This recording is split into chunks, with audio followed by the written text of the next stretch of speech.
Okay. Some more questions. What's a campaign? Everybody might be familiar with a campaign, a coupon campaign. It's a planned action or event for a particular purpose. Let me stop. At this point in time, this week, we have a huge number of coupon campaigns going on right now. Does anybody know what it's for? Mother's Day. Have you seen any coupons for Mother's Day? They're all over the place, right? You better believe it. What is a service processor? It's an organization that provides some form of service in the processing of coupons. There are numerous types of service processing. Develop the coupons, we know what that is. Distribute them, we know what that is.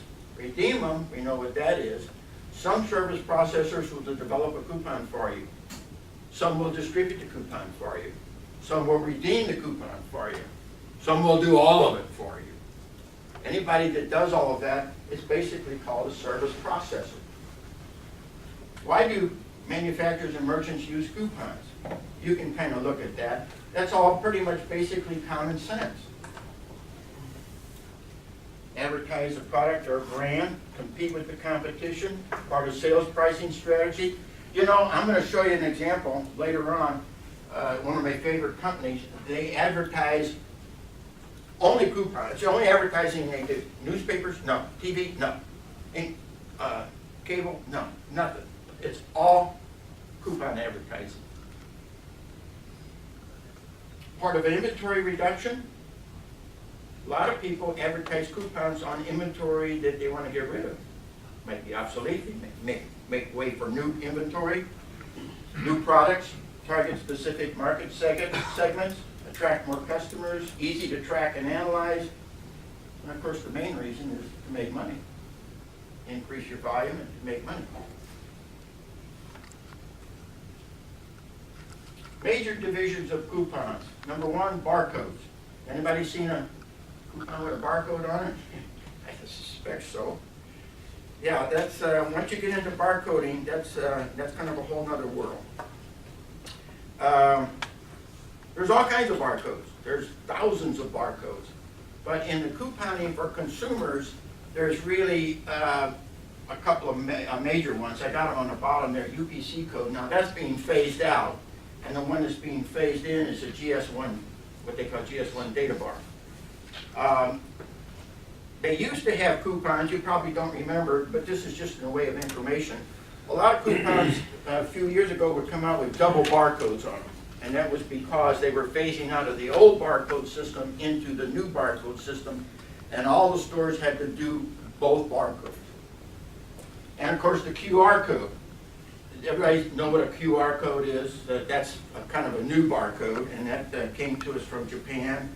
And you can kind of read that, another QR code. And this is primarily for digital response purposes. It came from Japan, and it's basically for a sharp, quick response. You scan that in on a smartphone, and it retrieves information and puts it on a smartphone for you. And so that's a little bit about barcodes. Here comes some more. Barcodes are used on high-volume coupons for validation and authentication, redemption, data searches for the QR. Barcode coupons can require scanners, can be handheld. You can allow the data to be captured for high volume. And redemption is redeemed by the merchant, and the merchant and manufacturer settle on the agreed differences. Let's talk about that for a little bit. When you use barcodes, you're really talking about a high volume barcode use. If I'm Joe the pizza man and I'm using coupons, I may not need barcodes. You know, I may get 10 coupons a night or something like that. I don't need barcodes.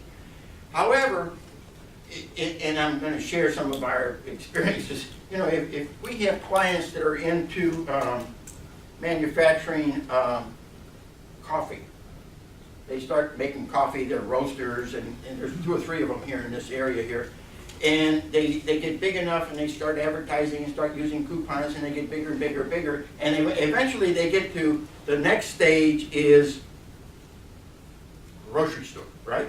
They'll get them in a grocery store. That's where they leap to the next stage. When they do that, barcodes, but you know, a grocery store probably wouldn't let you come in unless you had barcodes. That's when you start getting into the high volume. Because now you're, you know, the grocery store has got your customers for you. You don't have to go out and find your customers. They'll find them for you, right? Okay, now when you go to redeem these coupons with barcodes, there's several ways. One is just the handheld. One is through the smartphone. The other is through the different readers. Either the cash register reader, like a grocery store you go through. Those are all high volume barcode readers. Okay. I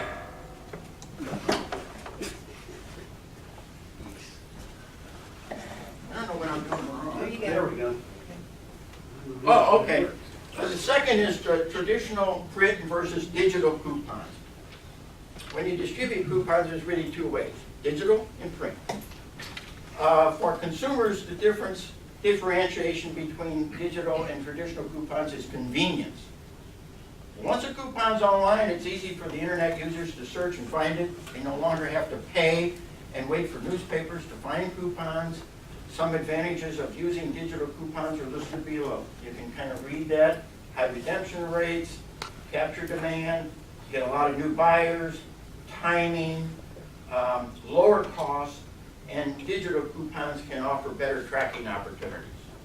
Does everybody follow that? Those are some of the main reasons why digital coupons are considered much, much better than the print. It used to be only print, but now in the last 10 years or so, digital has come up, and we're going to see some statistics here, where not only is digital much more used and higher volume and more meaningful, but many of the print sources, they're also going to digital. We'll see that when we talk a little later. Okay.